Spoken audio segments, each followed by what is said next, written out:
Welcome to Pillowtail Time, where every story feels like a dream, and every dream tells a story. Tonight, we'll journey into a quiet park. A place where friendship begins, and hearts find courage again.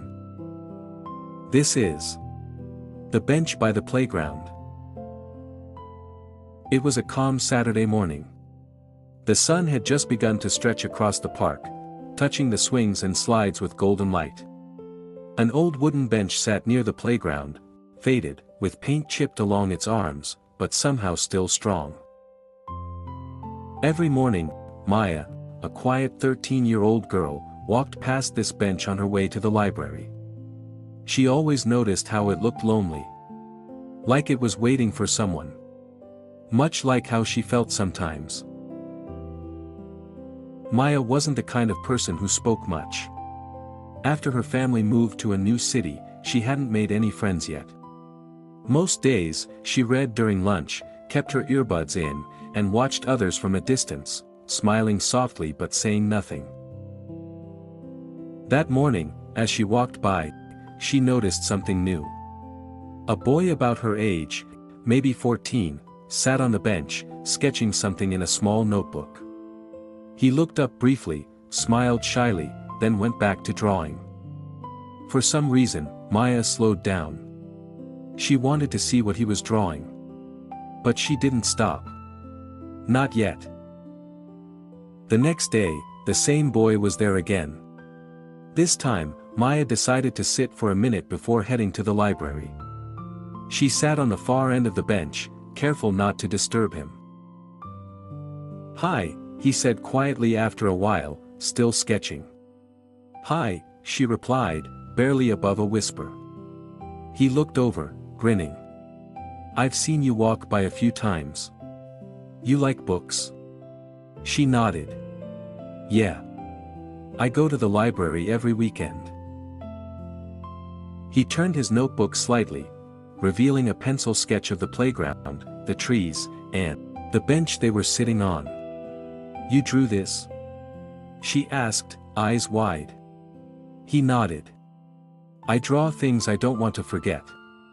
There was silence for a moment, not awkward, but peaceful.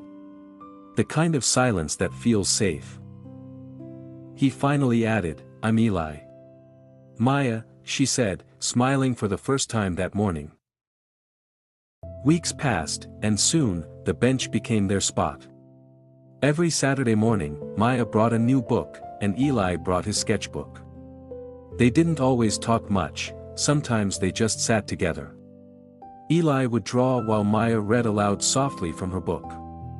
Sometimes, she'd pause and ask what he thought about a character, and he'd answer with a joke that made her laugh. They learned small things about each other. Maya's favorite food was strawberry ice cream. Eli's dad was a musician who played the piano at night when he couldn't sleep. Neither of them said it out loud, but they both felt it. This friendship was becoming something special. Something that made the world feel lighter. Then one Saturday, Maya came early, but the bench was empty. She waited. 10 minutes. Then 20. No Eli. She looked around, clutching her book. Maybe he was just late. But the park stayed quiet, the kind of quiet that makes you hear your own heartbeat. Maya sighed and sat down, flipping through her pages. But she couldn't focus. The wind picked up, blowing a small folded paper near her feet. She bent down and unfolded it. It was one of Eli's sketches, of her, sitting on the bench, reading. Beneath it, a few words were written in small, neat handwriting, "For when I'm not around, keep the bench warm." Her heart sank. What did that mean? Was he moving? The thought made her chest tighten. She looked around the park again, the swings, the slides, the trees, everything felt quieter without him there. The next week, Maya went back. Still no Eli. But this time, there was another paper tucked under the bench. She pulled it out, another drawing. It was the same playground. But with a small note at the corner, "Not gone." Just away for a while. She smiled through her tears. Maya took out her own notebook for the first time and wrote back, "Okay. I'll be here." And she left it right under the same spot on the bench. For weeks, Maya and Eli didn't see each other, but they began to communicate through notes. Every Saturday, a new drawing appeared, and every time, Maya left a reply. Eli drew the seasons changing, the leaves turning orange, then falling. Maya wrote small stories inspired by his sketches. It became their secret friendship, one that didn't need words or presents to stay alive. Then, one cold morning, the park was covered in snow. The bench looked different, white and still. Maya hesitated. The air was freezing. But when she brushed the snow off the bench, she found another folded page. This time, the note read, "Home again soon." Tears welled in her eyes, not from the cold, but from relief. She whispered softly, "I missed you." It was early spring when Maya saw him again. The park had come alive, children laughing, flowers peeking through the grass, and sunlight spilling across the swings. She almost couldn't believe it when she saw Eli sitting there, on the same bench, sketchbook in hand. Her heart skipped. "Eli?" she said softly. He looked up, and his smile appeared, the same shy, gentle smile she'd missed for months. "Maya," he said. "Hey." She wanted to hug him but froze halfway, unsure, until he took a step forward and said, "You kept the bench warm." She laughed through a tear. "You said you'd be gone for a while. But not why." Eli sat down, his eyes flickering with something deeper. "My mom was sick. We had to move to my uncle's for a few months while she recovered." He paused. "I didn't want to say goodbye. I didn't know how." Maya looked down at the ground, then back at him. "You could have told me." He nodded. "I know. I just didn't want you to worry." Then she smiled faintly. "You made me worry anyway."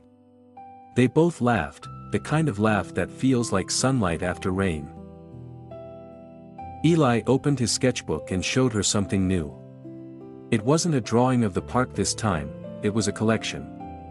Dozens of sketches, of her reading, smiling, writing notes, sitting under a tree, every little memory they'd shared. And on the last page, one simple drawing, two friends sitting together on the same bench, side by side, surrounded by leaves, clouds, and stars above them. At the bottom, he'd written, "Friendship doesn't disappear. It just waits until we're ready to find it again." Maya's eyes filled. "That's beautiful," she whispered. He smiled. "It's us." They spent the rest of the day catching up. She told him about all the stories she'd written based on his sketches. He told her how he'd kept drawing during the nights he couldn't sleep, hoping she'd still be at the bench when he came back. As the sun began to set, painting the playground gold, Maya turned to him. "Do you think we'll still meet here when we're older?" Eli thought for a moment, then nodded. "Maybe one day this bench will be old and creaky. And people will still sit here, just like us, and maybe they'll feel what we felt." Maya smiled. "Like a story that keeps being told." He nodded. "Exactly." A few weeks later, the community held a small art festival in the park. Eli's drawings were displayed on a wooden stand near the playground. People stopped to admire them, especially the one titled "The Bench by the Playground." Maya watched proudly as Eli stood beside his artwork, his face glowing with quiet pride. When a little girl pointed to the drawing and said, "That looks like you," Maya laughed. Eli whispered, "It's our story now, everyone gets to feel it." Later that night, as fairy lights twinkled around the park and children ran past, Maya and Eli sat once again on their bench, watching the stars come out. Maya pulled out her notebook, flipped to a blank page, and wrote something simple. Then she tore the page out and placed it under the bench. Eli raised a brow. "What's that?" She smiled. "Something for whoever finds it next." He reached down, read the note, and smiled. "This bench is for friends, old, new, and the ones you haven't met yet." They sat quietly, watching the night sky. Sometimes, friendship isn't about how often we see each other. It's about knowing someone cares, even when life takes us to different places. The people who truly matter don't fade away, they return, like sunlight after the storm. So, when you find someone who makes the world a little brighter, hold on to that friendship. Keep the bench warm until they come back. Moral lesson: true friendship isn't measured by time or distance, it's kept alive by kindness, patience, and the courage to believe that real connections always find their way back.